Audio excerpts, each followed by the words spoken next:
Some of you more excited than others, but we're here. All right. I like it. You guys really tried to make the noise, but you're like, it's also Thursday. Why don't we calm down? You know, we got work tomorrow. We got places to be. I appreciate it. Look at this big square room we're in right now. I love it. You can feel it. This used to be a Dave & Buster's or something. You can feel it. This was arcade and Dance Dance Revolution everywhere. And you're like, now, comedy. Hell yeah.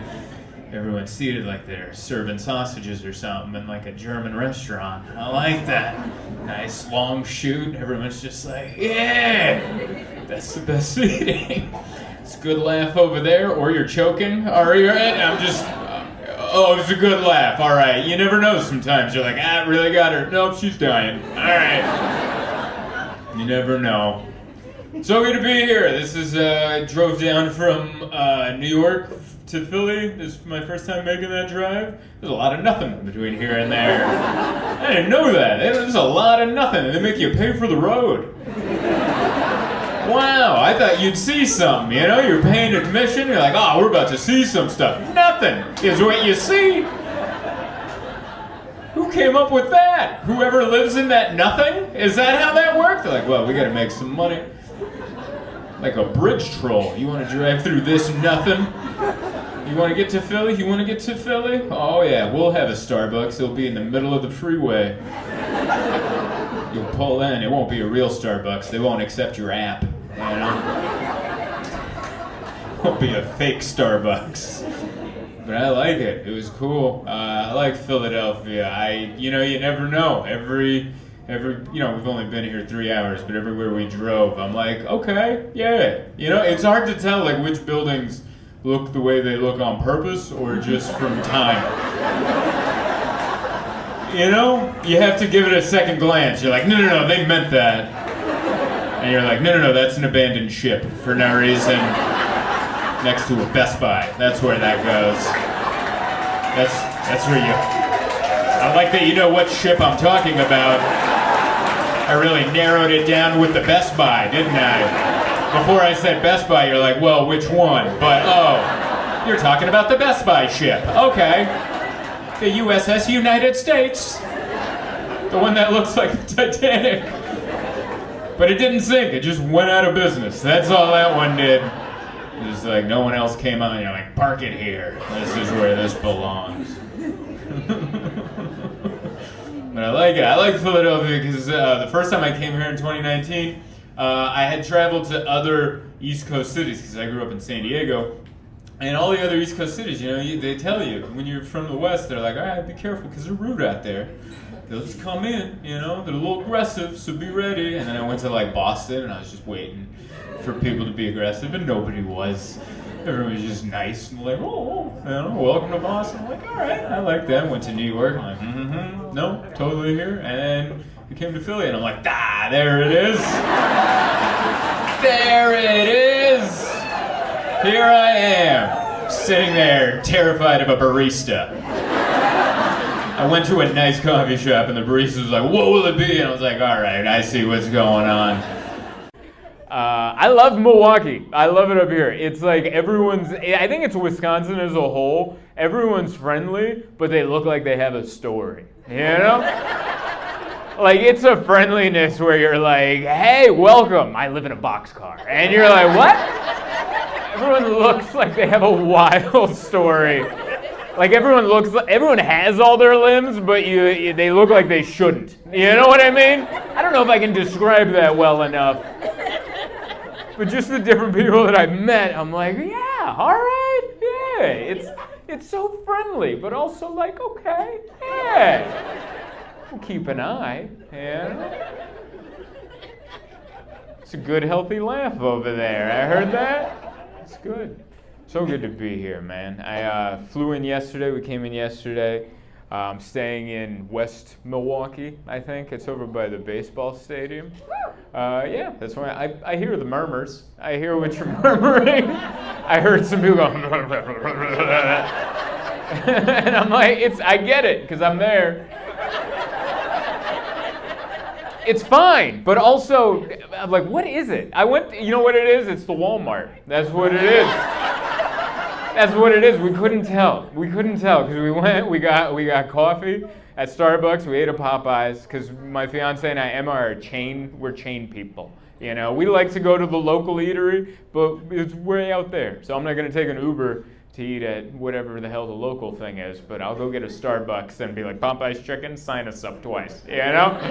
And then we went into that Walmart and I was like, good Lord, what happened to that Walmart?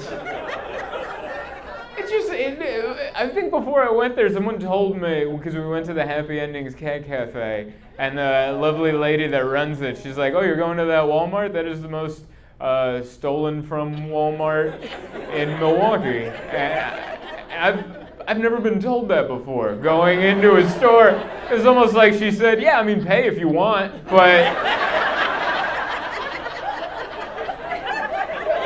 if you just leave, it won't be weird, you know?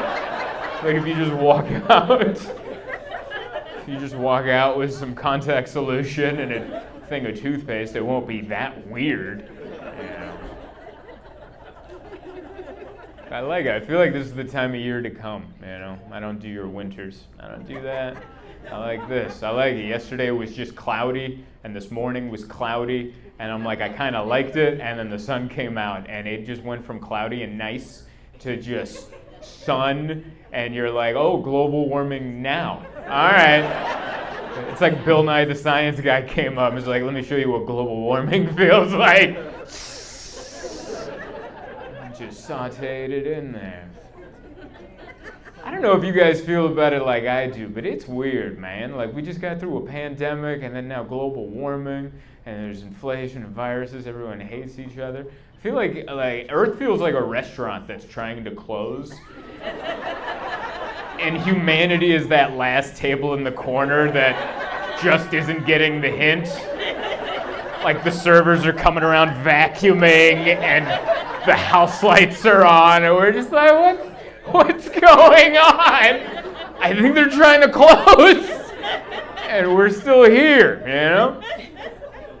You laughed way too hard at that in the front. You're with me. It's a little sweaty out there. I love watching it. I watch all the ESPN on the flight out. I watch the Little League World Series. It's my favorite time of year. Love watching the Little League World Series. I don't know what it is I like about it. I like it. I never even played baseball as a kid. I just like it. It's all inclusive. Baseball's so inclusive. Everyone can play. Everybody. There'll be like a chubby kid who weighs like 200 pounds at the age of 12, and he's playing. And there's a kid that weighs 87 pounds, and he's out there playing, and nobody gets hurt. There's no tackle. It's so inclusive. Everybody. There's not that much running. There's just enough of everything to where everyone gets to feel it. I love it. It made me feel good. And I watched Nicaragua play against Kaszas, and there was a chubby kid at the plate on the mound. He was pitching, and he was doing a horrible job. He was having a bad game. And I'm not making fun of him, but he couldn't get it over the plate. Like, he started the game. He had the bases loaded in the first inning, all on walks. And he's just there, and I'm watching him just having this rough time. He can't do it. He just can't do it, and he's sweating, you know, but he's staying calm. He's staying calm. And I'm like, I think I'm watching this 12-year-old boy become a man on live television. Like, he just keeps trying, and it's not working, but he's keeping his cool. And I think I'd be such a better person now as an adult if I played baseball as a child, because I think that's where you learn to keep trying and failing, and you just keep going. Because imagine that. He's just out there pitching, and it's not working, and his whole friend group is just behind him, watching him bomb one after the other. That is great training for adulthood. Once you get to adulthood, and you're like, I don't have the rent. There it is. I just got laid off. All right. My wife just left, and the whole time your friends are behind him going, good Lord. Let's call a huddle. We need to pep him up. Yeah, man, you're doing great. Just keep trying. Just right. You got it, buddy. Oh, my God. That's great practice for adult life right there. Everyone should be a pitcher as a 12-year-old. I know I can't do it. I can't. I'm 35, and I turned 35 this year. That's a big age for me.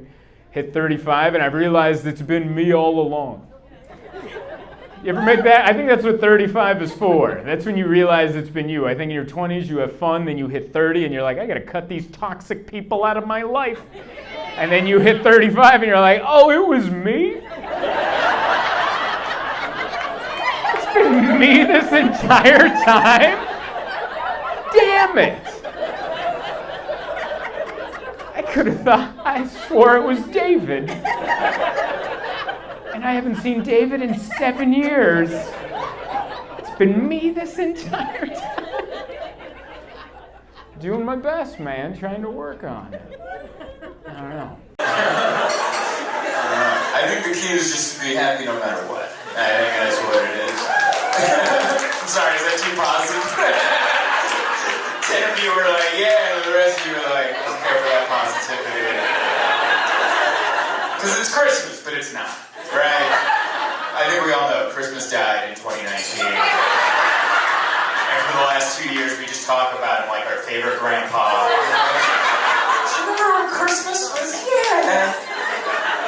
Aww.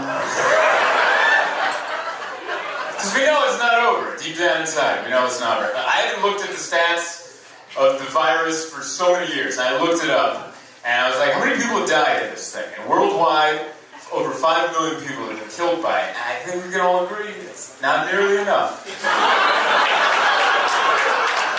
all been out, we've looked at who survived, and we're like, we got a ways to go. We got a ways to go.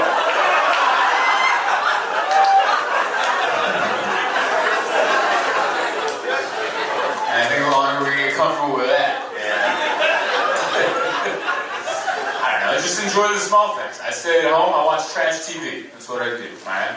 My favorite trash TV show, Selling Sunset, alright? Sunset fans, these are my gals, alright? So my fiance and I watch. She started watching it first, I'm like, I'm not watching that. And then it was like on in the living room, and I'm in the kitchen, and I'm like, what's she bitching about? And then next thing I know, I'm 4 seasons in. Selling Sunset, going, that damn Christine. She has a chair purse. What's she doing with a chair purse? Now, there might be some people here that have never watched Selling Sunset, and I'll explain the show to you. Selling Sunset is like if Keeping Up with the Kardashians, if everyone on there had to get a part-time job. That's what it is. Like, imagine if Kylie and Kim, they're like, you know, we gotta start earning our keep. And what they do is they're realtors for $1 million homes, and they pretend that that's a hard job. They really pretend. There's a lot of mimosa breaks. They're like, it's so hard. It's so hard. I have to show these $1 million houses to these millionaires. And she's going, will you take it? I don't. It's a gorgeous house. It costs $10 million. You have a lot of money. Do I even need to be here? I feel like you guys could just Carvana this situation. I hate how they pretend it's a hard job. They're just gorgeous women selling gorgeous houses to millionaires, and they're just like, I'm working. It's not hard, alright? Show me an ugly realtor in a bad neighborhood. That's a good salesperson. Give me someone who looks like a foot going into a bad neighborhood and trying to sell a house to me. You know? Look, you don't have enough for this place. But you like your mom, right? You like your mom? Go talk to her. Alright, I'll stop making eye contact. I know my face, but we'll get you in here. I don't know. It's so weird. And you know what else is weird about that show? There's so much drama amongst the women. But like, after the first episode, I'm like, you could solve all these issues by hiring one HR person. That's all it takes. They're the only business alive that doesn't have an HR person. All it takes is one sad-looking person to come in and go, no more talking about personal life, ladies. We're here to sell homes. You're right. You're right. But that's more fun. Thank you for the applause break, Hans. Selling Sunset. It's a great show. It's a great show. I love it. I don't know. I like that we still argue about things. That's good. I don't know. I like that we're divided, but I think sometimes, like the show Selling Sunset, if we just had one good HR person, we could figure out a lot of the issues. Maybe you need to be the HR person for America. I have some good ideas. All right, I actually have one good idea, which you guys may hate or love. I don't know. But it seems to me like the two biggest arguments in America are guns and abortion. That's it. Some people want to have their abortions, some people want to have their guns, and we just can't agree. They're just standing there with guns, and I looked, I don't know if you guys have looked, but we have an even number of states. Did you know that? We have 50 states. It's a good old even number. And what if we just made 25 abortion states and 25 gun states? Well, we can all be happy. Everyone can go to the state of their choice. You're like, I really like my guns. Yeah, go over to that state. I accidentally banged the nanny. Come over to